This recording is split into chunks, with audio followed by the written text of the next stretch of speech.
Assalamualaikum warahmatullahi wabarakatuh. Selamat petang menjelang malam para pejuang cuan. Gimana kabar kalian di petang menjelang malam kali ini?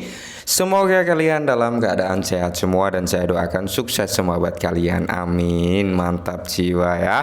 Dan tentunya buat teman-teman semua, buat rekan-rekan semua ya, saya doakan semoga kita semua teman-teman diberi umur panjang, rezeki yang melimpah, dan apa yang kita harapkan semoga di tahun ini bisa jadi kenyataan. Amin. Dan tentunya tidak luput ya kawan-kawan, tetap secangkir kopi harus selalu ada buat menemani petang menjelang malam kali ini teman-teman ya. Untuk melihat rekondisi daripada keadaan market cryptocurrency, yang dimana kalau kita lihat bersama untuk Bitcoin sudah di bawah level 30.000 kali ini teman-teman ya, berada di area 29,9 ribu US dollar ya. Dan tentunya kalau kita lihat bersama teman-teman, untuk Ethereum juga mengalami hal yang serupa, penurunan ya. Untuk XRP ini ya dalam 24 jam terakhir masih dalam kondisi ada kenaikan, cuman tidak terlalu signifikan karena 0,73%. Cuman kalau kita lihat dari segi 7 hari terakhir ya, XRP ini kenaikannya masih di area 50%-an teman-teman ya. Jadi masih merasa cuan lah orang-orang yang ambil di kepala 4 ya, ambil di kepala 3 gitu ya kan. Nah, jadi di kesempatan kali ini teman-teman ya, ada sedikit informasi yang cukup menarik, dan ini yang menurut saya pribadi akan membawa harga daripada XRP ini melambung jauh lebih tinggi lagi ya. Kalau kita lihat untuk XRP sendiri, volume turun ya, volume udah mulai turun, market cap masih ada presentasi kenaikan lah meskipun masih di area 0, ya. Dan kalau kita bicara tentang harga, ya terjadi koreksi juga karena harga tertinggi daripada XRP itu berada di area 0,9 something. Kali ini berada di area 0,7 ya teman-teman. Wajar ketika ada koreksi karena orang pasti ada yang taking profit. Cuman di sini yang perlu kita ketahui bersama, ini yang akan membawa dampak positif dan berkelanjutan tentang harga XRP. Wow ya, langsung kita bahas teman-teman.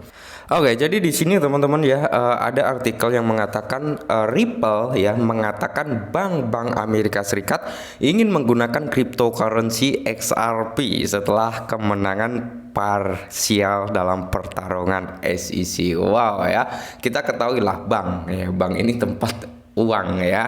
Kalian tahu perbankan kalau ngambil cryptocurrency yang nggak cuman $1.000, $2.000 ya, mereka sekali ngambil itu pasti banyak teman-teman ya, pasti bukan skala kecil ya, seperti itu. Jadi kita buat para pemain retail nih ya, pemain plankton kayak saya ini, mendengar berita seperti ini ya cukup seneng gitu teman-teman, karena XRP ini memang dibuat tujuannya, targetnya itu di sektor perbankan gitu teman-teman ya. Mumpung harga masih murah, walaupun hanya punya 10 XRP, 15 XRP, 20 XRP ya, kalau harga XRP bisa menyentuh di level sama halnya kayak harganya BNB, wah otomatis udah merasa cuan kan kita gitu loh ya. Cuman memang kalau untuk menyentuh di level harga BNB, ya memang harus diiringi dengan pembakaran yang cukup besar juga. Tapi tidak menutup kemungkinan ketika sektor perbankan ini udah mulai masuk, udah mulai nyerok XRP, ya tidak menutup kemungkinan harganya bisa melambung tinggi. Nah, Ripple yakin bank-bank Amerika Serikat akan mulai ingin menggunakan XRP untuk transaksi lintas batas setelah seorang hakim memberikan kemenangan parsial kepada perusahaan tersebut dalam perjuangan melawan SEC ya. Penasihat umum STU Alderoti ya mengatakan kepada CNBC, oke, seorang hakim memutuskan bahwa XRP mata uang kripto yang terkait erat dengan Ripple tidak dengan sendirinya merupakan keamanan dalam perkembangan dengan implikasi besar bagi industri kripto ya.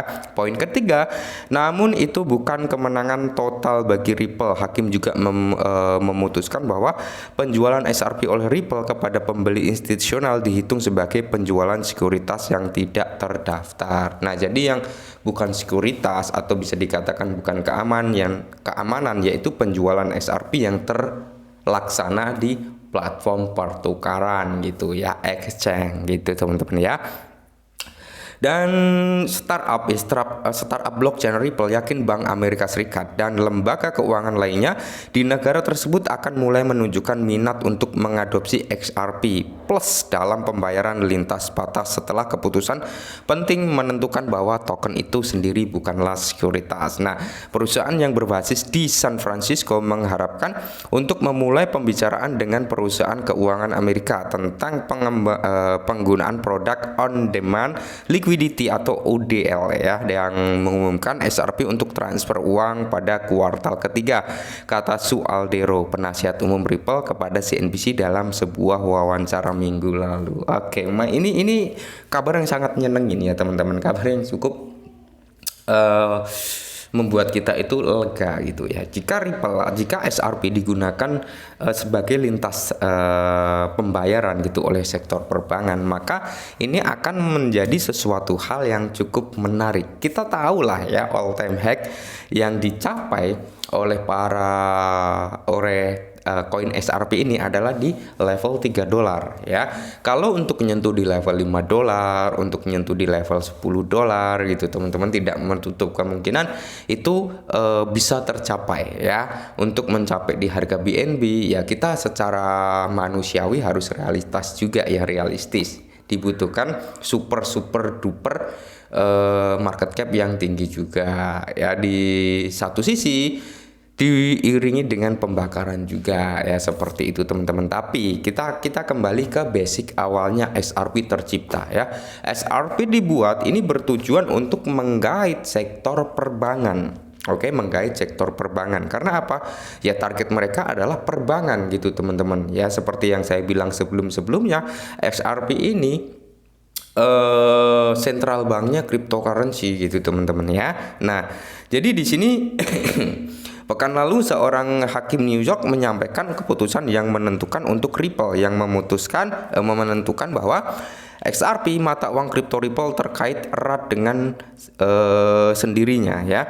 Belum tentu keamanan di wajahnya. Nah, menentang sebagian klaim dari US Securities and Exchange Commission terhadap perusahaan. Ripple telah melawan SEC selama 3 tahun terakhir atas tuduhan dari agensi. Nah, bahwa Ripple dan 2 eksekutif melakukan penawaran ilegal senilai 1,3 miliar melalui penjualan XRP.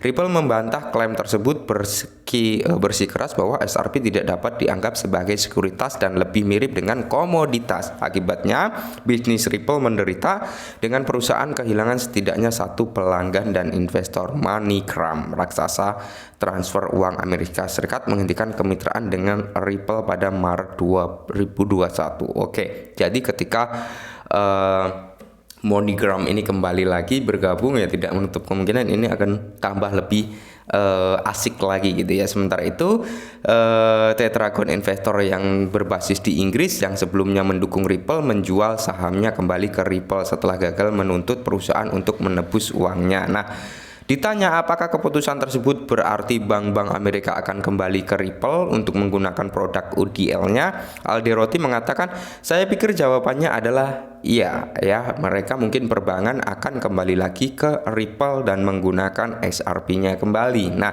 Ripple juga menggunakan blockchain dalam bisnisnya untuk mengirim pesan antar bank seperti alternatif berbasis blockchain untuk SWIFT ya. Saya pikir kami berharap bahwa keputusan ini akan memberikan kenyamanan bagi pelanggan lembaga keuangan atau calon pelanggan untuk setidaknya masuk dan memulai percakapan tentang masalah apa yang mereka alami dalam bisnis mereka. Nah, masalah dunia nyata dalam hal memindahkan nilai lintas batas tanpa mengeluarkan biaya yang tidak senonoh. Nah, kata Aldero kepada CNBC Jumat lalu. Dan mudah-mudahan kuartal ini akan menghasilkan banyak percakapan di Amerika Serikat dengan pelanggan, dan semoga beberapa percakapan itu benar-benar berubah menjadi bisnis nyata tambahnya. Wow, mantap jiwa ya, dan kita doakan semoga ini benar-benar bisa terjadi teman-teman ya, untuk berkelangsungan, dan ini akan berdampak positif terhadap harga XRP tentunya. Oke, mungkin ini sedikit informasi yang cukup menarik ya. Salam cuan.